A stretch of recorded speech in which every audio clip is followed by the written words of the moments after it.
नमस्कार बच्चों, कैसे हैं आप सब लोग? बढ़िया, ठीक है, बढ़िया बने रहिए, हमारे चैनलों को देखते रहिए और हमारे चैनलों को देखने के साथ साथ आप अच्छी जानकारियाँ, अच्छा ज्ञान, अच्छा बातें, अच्छी बातें याद करते रहें, समझते रहें, सीखते रहें। आप हमारे वीडियो को साथ देख करके सीखेंगे तो हमारे लिए ईश्वर के द्वारा दिया गया यही गॉड गिफ्ट होगा। कमेंट करके हमें बताते रहेंगे, वो हमारे लिए ऊर्जा का स्रोत होगा। लाइक शेयर सब्सक्राइब करते रहेंगे, ये हमारा मनोबल रहेगा, जो हमारी ऊर्जा का केंद्र बिंदु होगा। तो लाइक शेयर और सब्सक्राइब अवश्य करते रहें, ताकि हमें आपके लाइक शेयर सब्सक्राइब और कमेंटों के द्वारा भरपूर सहयोग और ऊर्जा प्राप्त होती रहे। इससे पिछले वाले वीडियो में हमने आपको डी ब्लॉक तत्वों की सारणी बनाना, डी ब्लॉक तत्वों को याद करना, डी ब्लॉक तत्वों का इलेक्ट्रॉनिक विन्यास लिखना, सामान्य इलेक्ट्रॉनिक विन्यास लिखना, अपनी सब भाषा में अपने शब्दों में उनके संकेत और नामों को याद करना सही बताया था, हमने सिखाया था। अच्छा लगा हो तो आप हमारे अगली वीडियो को भी देखते रहें। आज जो वीडियो है, आज जो हम चर्चा कर रहे हैं वो है संक्रमण तत्वों के सामान्य गुणधर्म। अब संक्रमण तत्वों के सामान्य गुणधर्म में हमने क्या देखा है? हमने ये देखा कि इसका जो डी ब्लॉक होता है वो इनकम्प्लीट होता है।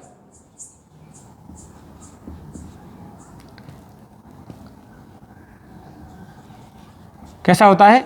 इनकम्प्लीट होता है। तो इनकम्प्लीट होने के कारण दूसरी बात यह क्या है कि जैसे ही हम इसके बाद आगे बढ़ेंगे तो उसमें एफ उपकोष भी खाली होता है। ये तो इनकम्प्लीट होता है 1 से लेकर के इसमें 10 इलेक्ट्रॉन तक भरे जाते हैं। अब 10 इलेक्ट्रॉन तक भरे जाते हैं और बाकी के आगे वाले जो कोष हैं, उपकोष हैं, वो भी इनके खाली रहते हैं। तो खाली रहने के बाद सबसे पहली हमारी बात जो चलती है वो आ जाती है हमारी इनकी क्या, कि इनमें परिवर्ती संयोजकता पाई जाती है। परिवर्ती संयोजकता पाई जाती है। ये क्या है कि जो तत्व हैं वो अपने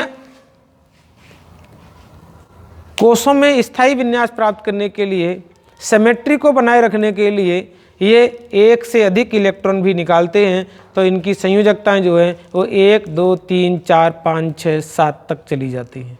कुछ तत्व ऐसे भी हैं इसमें वो अपवादित की श्रेणी में चले जाते हैं, वो हमारे 8वीं ऑक्सीकरण संख्याएं प्रदर्शित करते हैं। बाकी की ये बताया गया है, पीछे भी छोटी क्लासों में ये बताया जाता है कि किसी तत्व की जो ऑक्सीकरण संख्या है वो 7 से ज़्यादा नहीं होती, लेकिन ऐसा नहीं है। कुछ अपवादित रहते हैं, वो उनकी जो ऑक्सीकरण संख्या है वो 8 तक चली जाती है। वो अपवाद की श्रेणी में है, मेजर नहीं है, उनका कोई एक लक्ष्य नहीं है, उनका कोई एक तथ्य नहीं है, गुणधर्म नहीं है।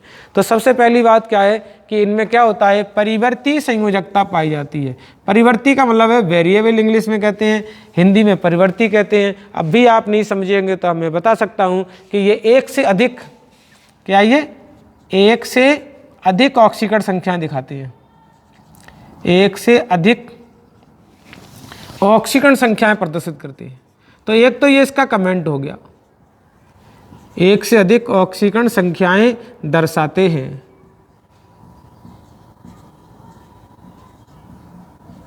एक से अधिक ऑक्सीकरण संख्याएं दर्शाते हैं, यह ध्यान रखना आपको।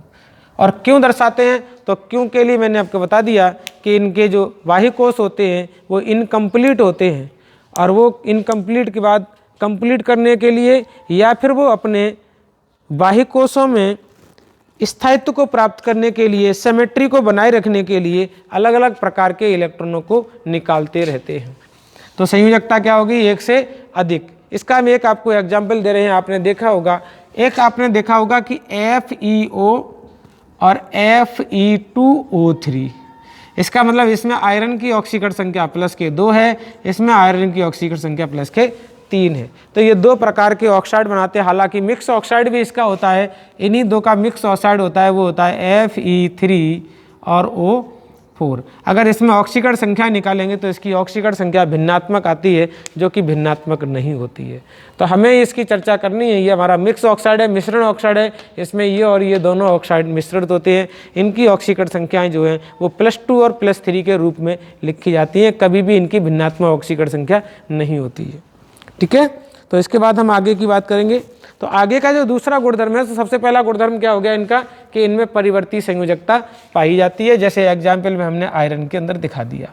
अब आयरन के इसी प्रकार कंपाउंड और होते हैं। वो हमारा आयरन का कंपाउंड क्या है, वो है हमारा FeCl2 भी होता है और FeCl3 भी होता है। तो इसमें भी वही बात है, इसकी ऑक्सीकरण संख्या +K2 और इसकी ऑक्सीकरण संख्या +K3 है। तो पहला कमेंट कौन सा हो गया कि इनकी ऑक्सीकरण संख्याएं परिवर्ती संयोजकताएं पाई जाती हैं, परिवर्ती संयोजकता रखते हैं। तो ये हमारा एक कमेंट हो गया और वो कारण भी आपको बता दिया। दूसरा कमेंट ये है कि परिवर्ती संयोजकता होने के कारण ये संकुल बनाने की प्रवृत्ति रखते हैं। कैसे? संकुल बनाने की प्रवृत्ति रखते हैं, संकुल बनाने की प्रवृत्ति रखते हैं। अब संकुल बनाने की प्रवृत्ति रखते हैं, इसका मतलब क्या हो गया? इसका मतलब हो गया कि ये किसी भी कंपाउंड के साथ, किसी भी और पदार्थ के साथ में +2, +3, +4, +5, +6 अलग अलग प्रकार के कंपाउंड, अलग अलग ऑक्सीकरण संख्याओं के यौगिक बना लेते हैं। और वो यौगिक जो है वो 1 नहीं, 2 नहीं, 3 नहीं, अलग अलग परमाणुओं के साथ में कॉम्प्लेक्स, अलग अलग परमाणुओं को साथ जोड़ लेते हैं। तो अलग अलग परमाणुओं को अपने साथ जोड़ते हैं, तो वही चीज़ हमारी क्या हो गई? कॉम्प्लेक्स बनाने की प्रवृत्ति हो गई। दूसरा क्या है? ये हमारे क्या है? धातु है। तीसरा जो कमेंट है वो हमारे क्या है? धातु है। तो धातु में क्या होता है? आघात वर्धनीयता होती है, आघात वर्धनीयता। आघात वर्धनीयता के साथ में तन्यता का गुण पाया जाता है। तन्यता, तन्यता आघात का वर्धनीयता का मतलब है चोट मार करके इनको फैलाया जा सकता है, चादर के रूप में पढ़ाया जा सकता है। और तन्यता का मतलब है इसमें खींच करके तार बनाए जा सकते हैं, इसके खींच करके क्या किए जाते हैं? तार बनाए जा सकते हैं। अगला होता है चालकता का गुण पाया जाता है। कौन सा है? चालकता, अर्थात ये विद्युत के और ऊष्मा के कैसे होते हैं? सुचालक होते हैं। विद्युत की और ऊष्मा के क्या होते हैं? सुचालक होते हैं। तो इनमें ये गुणधर्म भी पाए जाते हैं। चौथा गुणधर्म इनका क्या है? उत्प्रेरकीय गुणधर्म होता है। कौन सा होता है? उत्प्रेरकीय गुणधर्म होता है। उत्प्रेरकीय गुणधर्म का मतलब है डी ब्लॉक के तत्व जो है वो किसी भी रासायनिक अभिक्रिया के वेग को कम करना और रासायनिक अभिक्रिया के वेग को बढ़ाने का भी काम करते हैं। अर्थात ये रासायनिक अभिक्रिया के वेग को घटा सकते हैं और रासायनिक अभिक्रिया के वेग को बढ़ा सकते हैं। तो इनमें ये उत्प्रेरकीय गुणधर्म भी पाया जाता है। और उत्प्रेरकीय गुणधर्म का कारण जो है वो आगे आएगा। आपका 5वां पॉइंट जो है वो क्या है? इनमें पृष्ठीय क्षेत्रफल होता है, पृष्ठीय क्षेत्रफल होता है। क्योंकि जब वो भिन्न भिन्न क्षेत्रफल होता है, क्योंकि जब अलग अलग प्रकार की ऑक्सीकरण संख्याएं ये प्रदर्शित करेंगे तो इनमें क्या होगा? इनमें पृष्ठीय क्षेत्रफल बनेगा। अरे भाई यहाँ पर क्या है? यहाँ पर ये दो तत्वों के यानी दो प्रकार, ये हमारे Cl है, ये दो Cl को अधिशोषित करने का अपने पास पृष्ठ रखता है। तो यहाँ क्या देखेंगे? यहाँ पर इसकी पृष्ठ संख्या 3 हो गई। तो 3 हो जाने के कारण क्या है? ये +3 यानी 3 क्लोराइड को अपने ऊपर अधिशोषित करने का क्षेत्रफल रखता है। यानी इसमें जो पृष्ठीय क्षेत्रफल होते हैं ये तरीके से, इस तरीके से हम उसको समझ सकते हैं कि यहाँ पर हमारा जो है वो एक ऑक्सीजन एक आयरन के ऊपर अधिशोषित हुआ है, यहाँ पर 2 आयरन के ऊपर 3 ऑक्सीजन अधिशोषित होते हैं। तो इसका मतलब है कि ऑक्सीजन की अधिशोषण क्षमता जो है वो आयरन के पृष्ठ पर बढ़ गई। तो जब आयरन के पृष्ठ पर अधिशोषण क्षमता बढ़ जाएगी तो उनका यही होता है कि इनका पृष्ठीय क्षेत्रफल कैसा हो जाता है? बढ़ जाता है। ठीक है, तो इनमें इसी के कारण ये क्या करते हैं? उत्प्रेरक के गुणधर्म भी प्रदर्शित करते हैं। ठीक है, तो ये परिवर्ती संयोजकता के कारण भी होता है और पृष्ठीय क्षेत्रफल के कारण भी होता है। तो ये जो घटनाएं हैं वो इस तरीके से हम इसमें समझने को प्राप्त होंगी। बाकी का क्या होगा? अभी इनके अंदर अगला 6ठा पॉइंट है वो क्या होता है, छठा और सातवां दोनों इकट्ठे कर दे रहे हैं। ये छठे और सात आप पॉइंट लिख सकते हैं, लेकिन छठे और सात पॉइंट जो हम दोनों इकट्ठे करके लिख रहे हैं। इसका कारण क्या है कि इसमें इनमें अनपेड इलेक्ट्रॉन होते हैं। अनपेड इलेक्ट्रॉन होते हैं। अनपेड का मतलब अयुग्मित इलेक्ट्रॉन होते हैं। अयुग्मित इलेक्ट्रॉन होते हैं, जिससे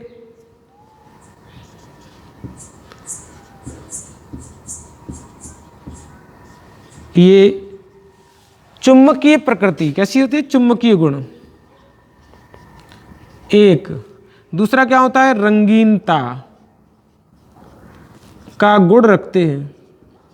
ये कैसे होते हैं, इनके जो आयन हैं, इनके संकुल हैं, इनके यौगिक हैं, और ये खुद जो है वो रंगीन प्रवृत्ति के होते हैं। तो चुंबकीय गुण भी रखते हैं और रंगीनता के गुण भी रखते हैं।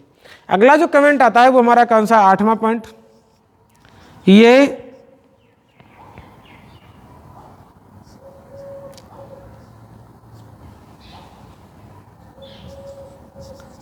अब देखिए, ये जो तत्व होते हैं वो क्या करते हैं, अंतराकाशी यौगिक बनाते हैं। कौन से, अंतराकाशी यौगिक।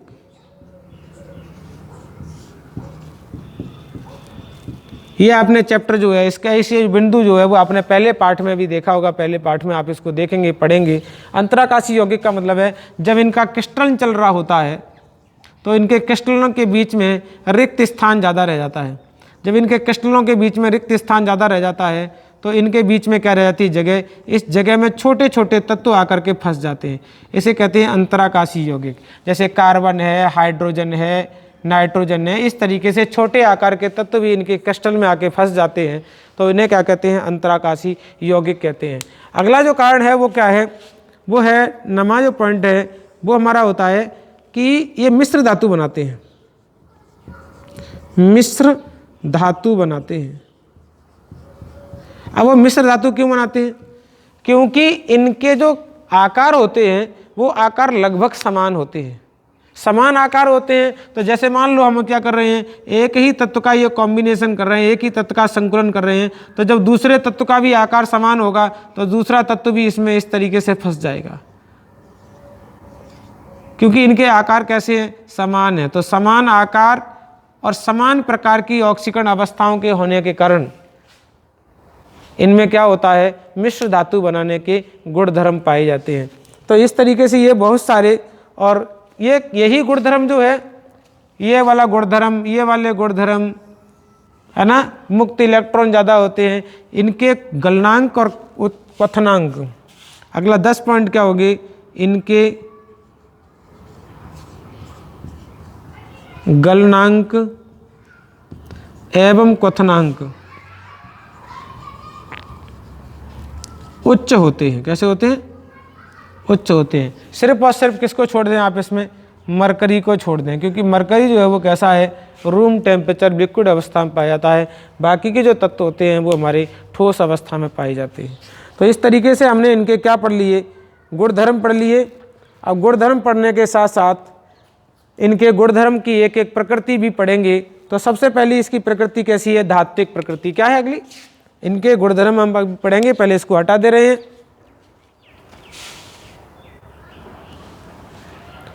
तो अब देखिए, संक्रमण तत्वों के सामान्य गुणधर्म, और सामान्य गुणधर्म में क्या है, तात्विक प्रकृति यानी धात्विक प्रकृति। कौन सी हमारी है, धात्विक प्रकृति। धातु के गुणधर्म, इनमें सभी में क्या होते हैं, धातु के गुणधर्म पाए जाते हैं। और धातु के गुणधर्म क्यों पाए जाते हैं, क्योंकि इनमें इलेक्ट्रॉन की संख्या क्या होती है, अधिक होती है। जब इनके अंदर इलेक्ट्रॉन की संख्या अधिक होगी, इलेक्ट्रॉन की संख्या अधिक, जब इसमें इलेक्ट्रॉन की संख्या अधिक होगी तो प्रभावी नाभिकीय आवेश होगा। प्रभावी नाभिकीय आवेश अधिक होगा। और जब प्रभावी नाभिकीय आवेश अधिक होगा तो परमाणु के नाभिक और दूसरे परमाणु के इलेक्ट्रॉन के बीच में जो है वो आकर्षण बढ़ जाएगा। और जब आकर्षण बढ़ जाएगा तो इनमें धात्विक आबंध जो है, ये धात्विक आबंध कहे जाते हैं कि किसी एक परमाणु के नाभिक और दूसरे परमाणु के इलेक्ट्रॉन के बीच में जो बॉन्ड बनता है उसी बॉन्ड को क्या कहते हैं हम, धात्विक आबंध कहते हैं। तो धात्विक आबंध जब बढ़ जाता है, क्यों? क्योंकि इनमें क्या होते हैं, इलेक्ट्रॉन की संख्या ज़्यादा होती है और इलेक्ट्रॉन की संख्या से नाभिक का आवेश बढ़ जाता है, नाभ की प्रभावी नाभ की आवेश बढ़ जाता है। तो प्रभावी नाभ की आवेश बढ़ जाती है, इनके गलनांक और क्वथनांक भी बढ़ जाते हैं, कठोरता भी बढ़ जाती है। इसके कारण, क्योंकि इनमें इलेक्ट्रॉन ज़्यादा होते हैं, इसलिए इसमें धात्विक चमक आ जाती है। क्या आ जाती है? धात्विक चमक आ जाती है। और धात्विक चमक आने के साथ साथ इलेक्ट्रॉनों के साथ साथ इसमें आघात वर्धनीयता बढ़ जाती है, आघात वर्धनीयता बढ़ जाती है, तन्यता बढ़ जाती है,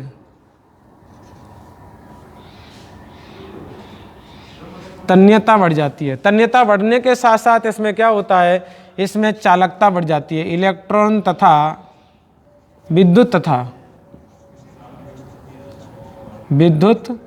तथा ऊष्मा चालकता, ऊष्मा की चालकता बढ़ जाती है। और जब ये सारी कंडीशनें बढ़ जाती हैं तो ये सारी जो कंडीशनें हैं वो हमारी एक धातु के अंदर पाई जाती हैं, तो हम उसे क्या कहते हैं, धात्विक प्रकृति कहते हैं। और यह धात्विक प्रकृति जो है, जैसे जैसे डी ब्लॉक तत्वों में अनपेयर्ड इलेक्ट्रॉन बढ़ते हैं, क्या बढ़ते हैं, अनपेयर्ड इलेक्ट्रॉन बढ़ते हैं, वैसे वैसे इनमें ये प्रवृत्ति बढ़ती चली जाती है।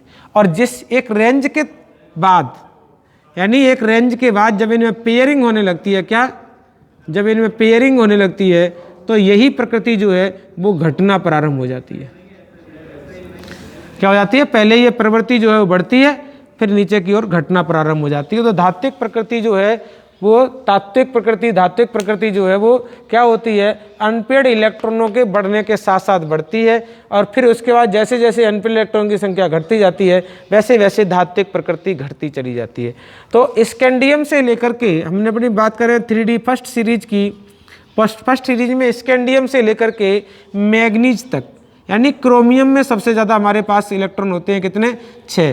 क्रोमियम में हमारे पास जो अनपेयर्ड इलेक्ट्रॉन होते हैं वो 6, क्योंकि हमारा क्रोमियम का जो इलेक्ट्रॉन विन्यास होता है वो क्या होता है, वो होता है 3D में 5 इलेक्ट्रॉन और 4s में 1 इलेक्ट्रॉन।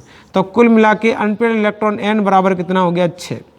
तो हमारे यहाँ पर जो होगा वो क्रोमियम सबसे ज़्यादा कठोरता, उच्च कठोरता वाला तत्व होगा। क्यों? क्योंकि हमारे पास ये जो गुणधर्म है, ये जो हमारे तत्व हैं धातुओं के, धातुओं की जो प्रकृति है वो अनपेयर्ड इलेक्ट्रॉन के साथ साथ बढ़ती है। तो स्कैंडियम से लेकर के पहले हम क्रोमियम तक कहाँ हैं, ऊपर की ओर चलेंगे, फिर क्रोमियम से धीरे धीरे धीरे धीरे कहाँ आने लगेंगे, नीचे की ओर आने लगेंगे। जब क्रोमियम से नीचे की ओर आने लगेगी और नीचे जो हमारा क्या मिलेगा, जिंक, क्योंकि जिंक में अनपेयर्ड इलेक्ट्रॉनों की संख्या हो जाती है 0। जब अनपेयर्ड इलेक्ट्रॉन की संख्या 0 हो जाती है तो वो तत्व जो है उसमें ये वाली प्रवृत्ति जो है घट जाती है, आघात वर्धनीयता घट जाती है, तन्यता का गुणधर्म घट जाता है, विद्युत चालकता घट जाती है, ऊष्मा चालकता घट जाती है। अगला जो पॉइंट आता है सीधा, क्योंकि तत्व हमारे कैसे होते हैं, कठोर उच्च गलनांक वाले होते हैं, इनका गलनांक घट जाता है और ये कैसे हो जाते हैं, निम्न गलनांक के हो जाते हैं, निम्न गलनांक के हो जाते हैं। तो इसमें कॉपर परिवार के तत्व और जिंक परिवार के तत्वों के जो गलनांक होते हैं वो धीरे धीरे धीरे धीरे कम होने लगते हैं। इसी के कारण यही नहीं है, मैं तो भाई आपको बता रहा हूँ कि यही कारण हो सकता है कि मरकरी जो है Hg वो लिक्विड अवस्था में रहता है। वैसा नहीं है, आप ये कहेंगे मरकरी ये लिक्विड अवस्था में रहता है सर, आपने कह दिया, ऐसा नहीं है। मैं तो ये एक तथ्य मान चल रहा हूँ कि जैसे जैसे अनपेयर्ड इलेक्ट्रॉन की संख्या घट रही है वैसे वैसे इनके घनत्व भी घटते चले, गलनांक भी घटते चले जाते हैं, कठोरता भी घटती चली जाती है, मुलायम धातुएं होनी चली जाती हैं, वाष्पशील धातुएं हो जाती हैं। तो मरकरी के अंदर भी ऐसा ही होता है, ऐसा ही होता है कुछ बातों में तथ्य के साथ। लेकिन मरकरी के साथ ऐसा क्यों होता है, क्योंकि इसके अंदर जो मेटलिक बॉन्ड होते हैं, धात्विक जो आबंध होते हैं, धात्विक आबंध, वो धात्विक आबंध कमज़ोर हो जाते हैं। कैसे होते हैं, कमज़ोर होते हैं। और कमज़ोर होंगे क्यों, उसका कारण वही है कि इनके अंदर अनपेड इलेक्ट्रॉन नहीं रहते हैं, इसलिए ये दात्विक आबंध कमज़ोर हो जाते हैं। और दात्विक आबंध कमज़ोर हो जाते हैं तो इलेक्ट्रॉन और नाभिक के बीच, क्या एक परमाणु का इलेक्ट्रॉन और दूसरे परमाणु के नाभिक के बीच में, धातुओं के बीच में वो जो मेटेलिक बॉन्ड पाया जाता है, जो धात्विक गुण पाया जाता है, धात्विक आबंध पाया जाता है, वो घट जाता है। तो इस तरीके से हम क्या करेंगे, ये भौतिक गुणधर्मों के बारे में बताएंगे आगे। अभी आपके और भौतिक गुणधर्म बताएंगे। तो वो भौतिक गुणधर्म और क्या हैं, वो हैं आपके, तो आपने ये देख ही लिया कि ये जो जिंक प्रकार के तत्व होते हैं, कॉपर प्रकार के तत्व होते हैं, ये निम्न गलनांक के होते हैं, इनकी कठोरता कम होती है और निम्न गलनांक के होते हैं। ठीक है, तो इसे हम क्या कहते हैं, धात्विक प्रकृति कहते हैं। बाकी का हमारा दूसरा जो गुणधर्म है वो क्या है, ये जो तत्व होते हैं वो क्रिस्टलीय अवस्था में या ठोस अवस्था में 3 रूपों में पाए जाते हैं। 3 रूप कौन से होते हैं, BCC, FCC और HCP। Body centric, face centric और हेक्सागोनल क्लोज्ड पैकिंग।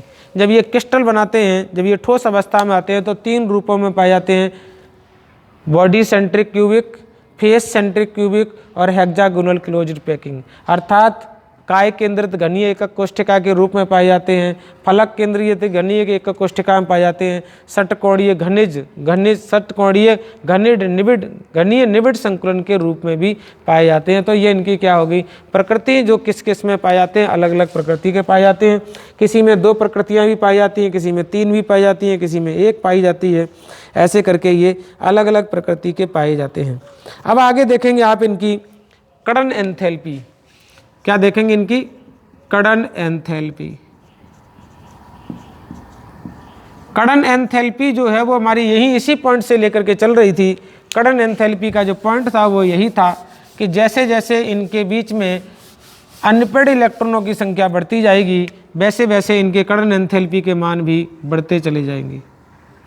ये क्या होगा, ये कड़न एंथैल्पी इसका कम होगा, Sc का इस तरीके से आगे की ओर इनके कड़न एंथैल्पी, यहाँ पर क्रोमियम का कड़न एंथैल्पी सबसे ज़्यादा होगी, क्योंकि क्रोमियम के पास क्या हो जाते हैं, अयुग्मित इलेक्ट्रॉन बढ़ जाते हैं। जो अयुग्मित इलेक्ट्रॉन जैसे जैसे बढ़ेंगे, कण जो है उनके पास पास आकर के ठोस अवस्था में पाए जाएंगे। तो इनकी जो कड़न एंथैल्पी के मान होते हैं वो उच्च होते हैं, क्योंकि इनमें अयुग्मित इलेक्ट्रॉन पाए जाते हैं। जैसे जैसे अयुग्मित इलेक्ट्रॉन घटते चले जाते हैं, वैसे वैसे इनके कड़न एंथैल्पी के मान भी घटते चले जाते हैं। प्रबल अंतर आकर्षण बल अन्योन्य क्रिया के लिए, क्योंकि जब कड़न एंथैल्पी होगी, यानी एक कण दूसरे कण के बीच, दूसरा कण तीसरे कण के बीच, तीसरा कण चौथे कण के बीच, इस तरीके से एक कण दूसरे कण के लिए, तीसरे कण चौथे कण के लिए, इस तरीके से ये क्या करेंगे, आकर्षित करते चले जाएंगे। इस तरीके से ये घटना आगे की ओर बढ़ती चली जाएगी।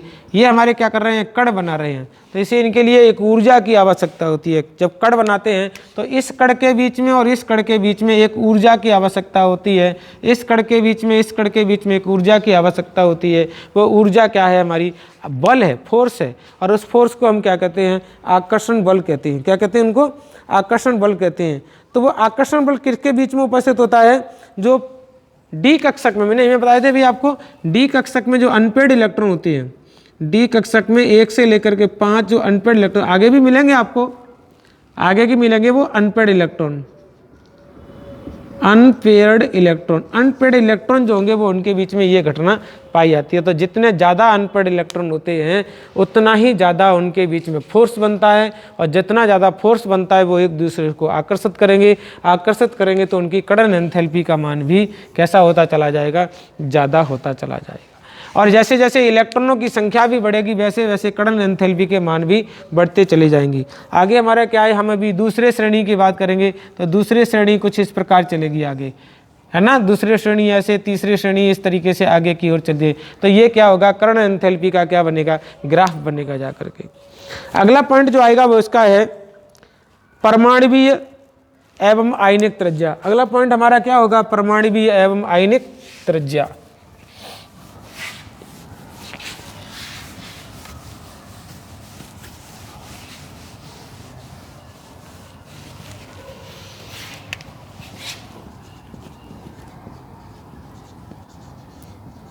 परमाणवीय एवं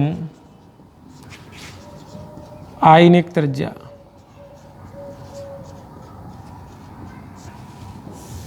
परमाणु एवं आयनिक त्रिज्या। तो परमाणु एवं आयनिक त्रिज्या को भी इसी वीडियो के अंदर देख लेंगे, क्योंकि वीडियो हमारा अभी लंबा नहीं हो रहा है, 4-5 मिनट हैं, अभी इसमें हम आपको समझा देंगे।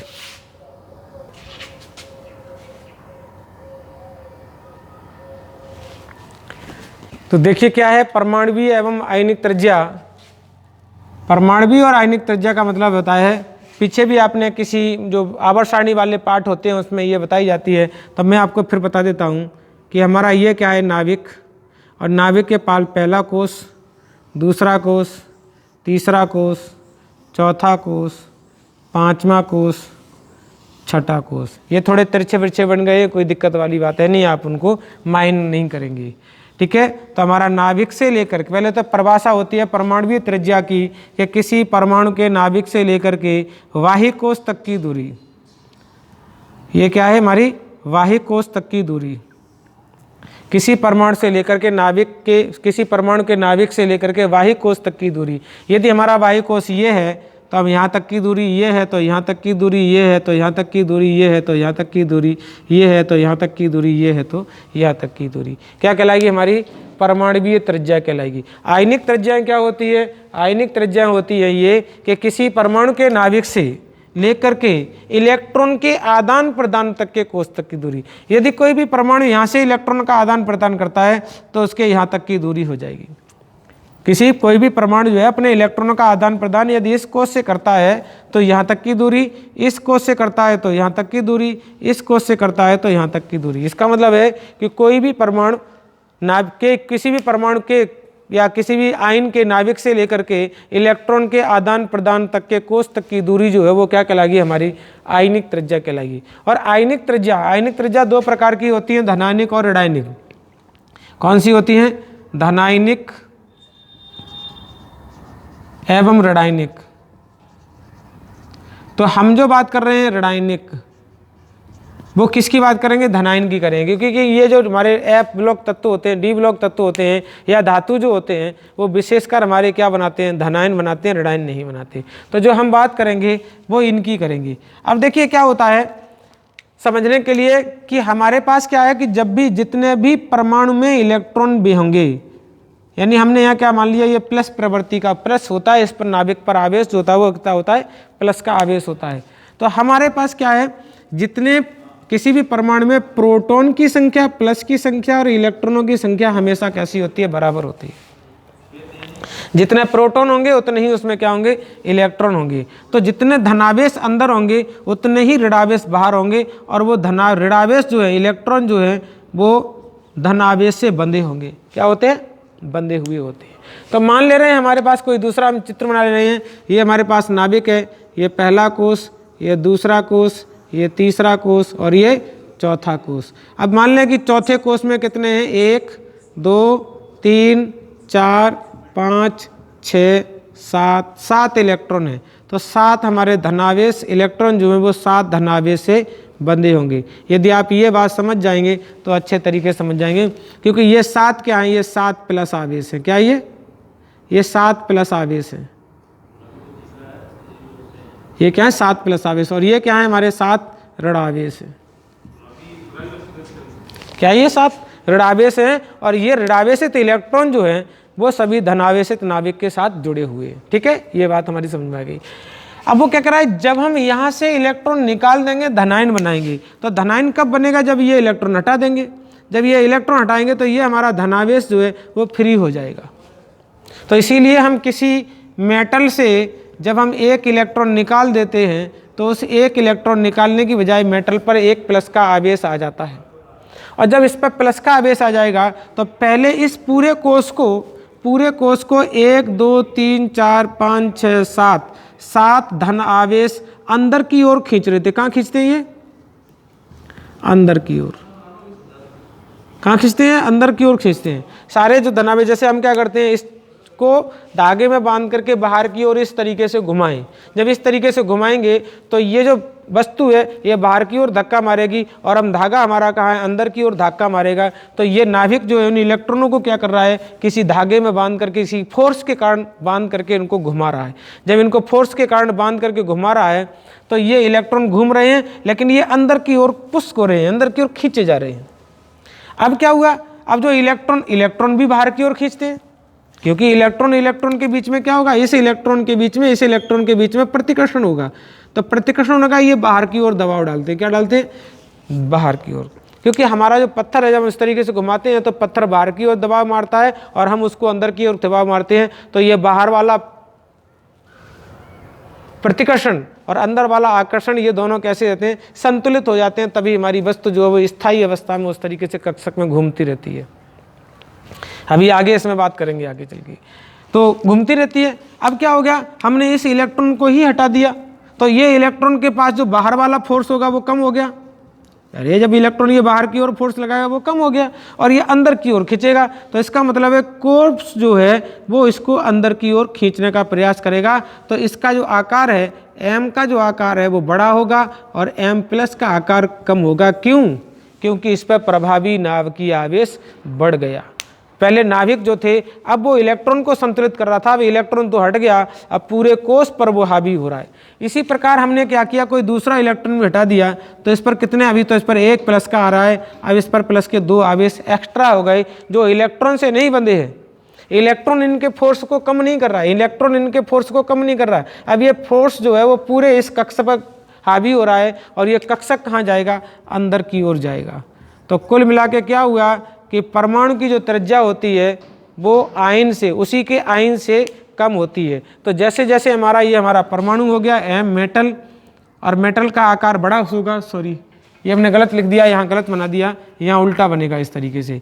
मेटल का आकार कैसा होता है, बड़ा होता है, m+1 से बड़ा होता है, m+1 बड़ा होगा m+2 से, m+2 बड़ा होगा m+3 से। तो इस तरीके से जैसे जैसे हमारे क्या है धनायनों की संख्या बढ़ती जाएगी, प्रभावी नाभिकीय आवेश बढ़ता जाएगा। प्रभावी नाभिकीय आवेश बढ़ेगा तो कोष जो है वो अंदर की ओर खिंचेगा। ठीक है, आगे की बात हम क्या कर रहे हैं कि जैसे जैसे इसमें कोष में इलेक्ट्रॉन बढ़ते हैं, अब क्या कर रहे हैं हम कि उसमें क्या डाल रहे हैं, इलेक्ट्रॉन डाल रहे हैं। तो हमारे पास क्या है, ये नाभिक, और नाभिक के पास पहला कोष, दूसरा कोष, तीसरा कोष, अब हमने चौथा कोष बना लिया, पांचवा कोष बना लिया, छठा कोष बना लिया। ये हमारे पास क्या हो गए, कोष। तो ये नाभिक जो है जहाँ तक इलेक्ट्रॉन रहेंगे वहाँ पर नाभिक का नाभिकीय फोर्स रहेगा, यानी यह कहता है प्रभावी नाभिकीय आवेश। जब इलेक्ट्रॉन जो भरे जाते हैं वो 1 कोष या 2 कोष पूर्व भरे जाते हैं। हमारा यहाँ तो भर गया 2 इलेक्ट्रॉन, ये हमारा क्या हो गया, पहला, दूसरा, तीसरा, चौथा, पाँचवा, छठा है, ये हमारा भर गया 6s। हम इसमें ना मान के चले, हम पीछे वाले में मान के चल रहे हैं। ये हमारा कौन सा हो गया, 5s।